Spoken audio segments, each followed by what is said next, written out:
that this action is illegal and procedural and a blatant violation of the ODM constitution as well as the principles of natural justice. At no time have I been informed of any allegations against me, be they of indiscipline, insubordination, or incompetence in the execution of my duties as the Secretary General. Neither have I been invited to respond to any complaints in and out of the party on any matter that would constitute grounds for removal of a Secretary General. Consequently, no lawful organ of the party has invited me to any hearing.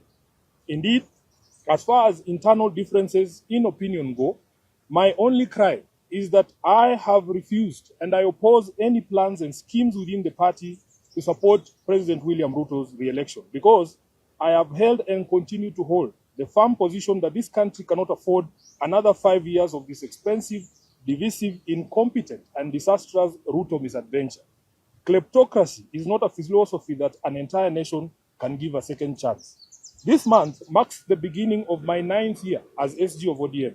I am the longest serving individual in that position. To serve that long at the feet of the enigmatic Raila Odinga needed one to summon all reservoirs of wisdom from all possible sources, but most importantly, to remain a true and loyal student of the great icon. Even in the current circumstances, I would never betray the ideals and principles of my late party leader. I have served this party with loyalty, diligence, and unwavering commitment because I had a leader in Raila who nurtured young people and young leaders and knew how to bring competing interests and egos into one functional movement. Together, we have defended the Constitution, strengthened internal party structures, and safeguarded the voice of millions of Kenyans who believe in social justice and accountable leadership. My record speaks for itself, and it always will. It is in public domain that my opposition to the party's dalliance with Ruto started long before the Right Honorable Raila passed on. He understood my reasons and accommodated them. It is also a known fact that regardless of what political deals Raila struck with different regimes, he would never have allowed his beloved party to be turned into a mere appendage of State House, where decisions are rubber-stamped after instructions are received from the regime. It is painful to note that sections of the party continue to desecrate the legacy and memory of Raila by turning this party into a theater of the illegal. Just last week, on 3rd February, a Gazette notice was released purporting to legitimize the recent changes in party leadership, with the rider asking for public input within 7 days, even though the stated date had lapsed by 3 weeks. Essentially, those who now purport to run the party are aware that, for instance, the new party leader was installed unprocedural and unconstitutional. These shortcuts and illegal edicts reflect the bad manners that progressive institutions and individuals pick up as soon as they get cozy with William Ruto.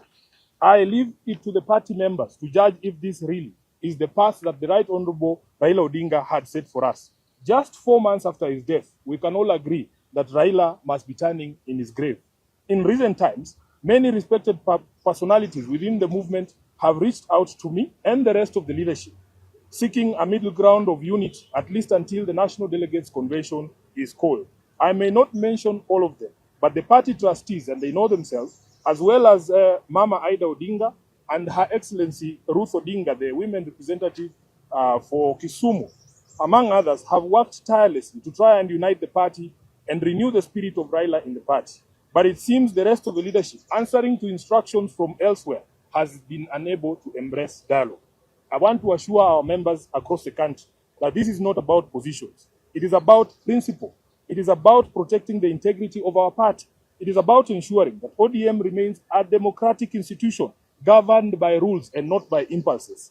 And whatever actions I take from here, obviously after wide consultations, I will do so with my head held high, knowing full well that I have never once let down my leader, the Right Honorable Raila Odinga, or the members of this party who are its backbone.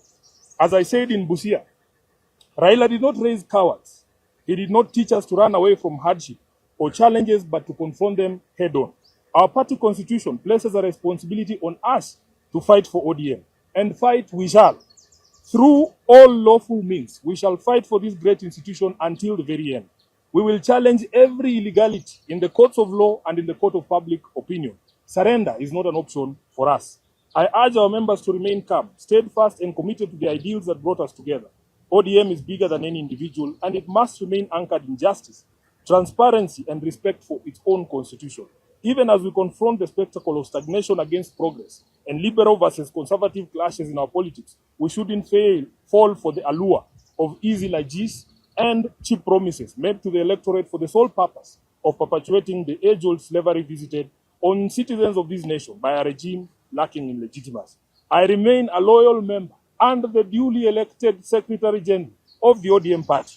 I remain committed to the struggle for a fair, just, and democratic Kenya. As I navigate this period, I ask for your prayers and goodwill, but most importantly, for all of you to remain vigilant in guarding the freedoms that Raila Odinga taught us never to compromise over. We are the generation that will reach Kana, as envisaged by the late Raila Amolo Odinga. Nothing will distract us from this endeavor. I am grateful to all of you for all the messages of support, and I want to assure you that we will be back to the grassroots, bigger and more energized, beginning this Sunday in Kitengela. Thank you very much.